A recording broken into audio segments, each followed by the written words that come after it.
Anthony's slow starts have kind of hurt the team over the last 2 weeks or so. How do you go about fixing some of those mistakes and not afford that going into Thursday night? Really just trying to start off the game at a good pace and, not worry about too much. Just try to worry about what we got to focus on at the specific time and just keep a good flow of the game going.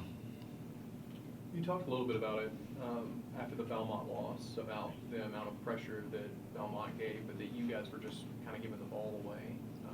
Saturday was a little bit better, but to what do you credit the other team over these last two games for the 38 turnovers? Is it pressure? Is it specific schemes?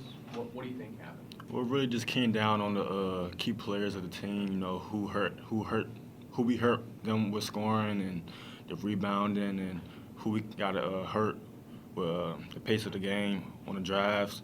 So really, they did a good job of just locking in on the specific pieces of the game and just knowing who to apply pressure to.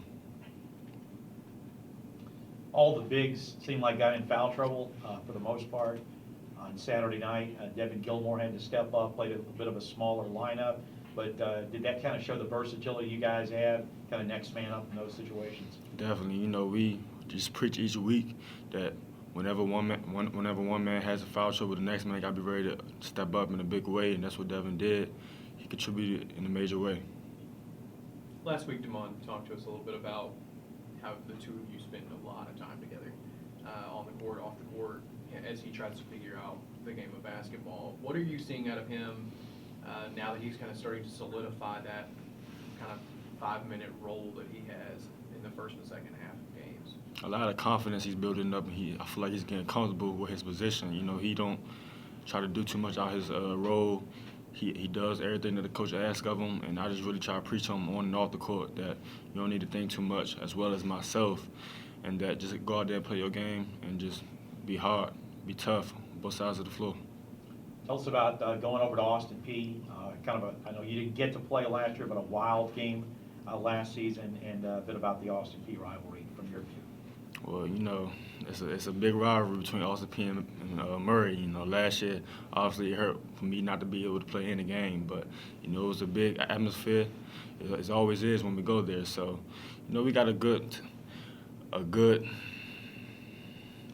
real game ahead of us. So all we got to do is just be prepared this week, lock in on what we need to focus on, and just go out there when it's time to tip it up. And one of those things would be Terry Taylor. Tell me about him as an opposing player.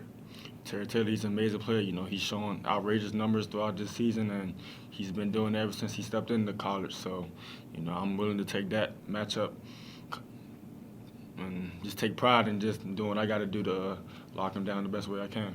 How do you go about guarding somebody like him? Really not trying to overthink too much, not letting the refs get to your head about the fouls. Just play your game, be tough with him, make it hard on each drive, each shot that he takes, and just really try to get in his head.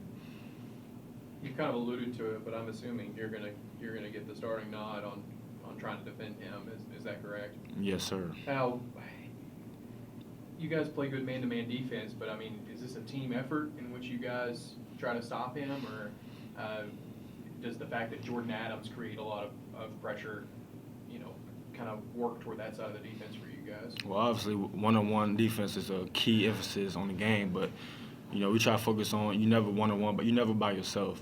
There's always a team effort, team defense. You win with your team. It's never a one-on-one kind of mindset with this team. So, obviously, I'm going to take on that matchup and be prideful with it, but obviously, I know my team going to have my back each step of the way. Being a senior, I know, I don't know if you've thought about it yet, but you have 3 home games left, and one of them coming up this Saturday. Is that something you think about this time of year?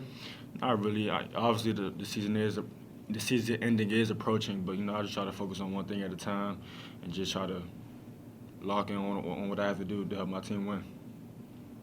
Coach talked a little bit about it, about how Austin Peay is one of the better percentage offensive and defensive rebounding teams in the league, one of the better ones in the country. You guys have also been really good at rebounding. How does the battle of wills, so to speak, take place in a game like that? How do you win a rebounding battle against a team like that on the road?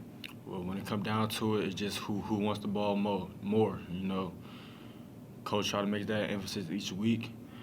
trying to just go attack the ball. You know, not waiting for the ball to come to us. You know, we know they're a good rebounding team, so we just gotta really be locked in on boxing them out and just really chasing the ball before they get to it.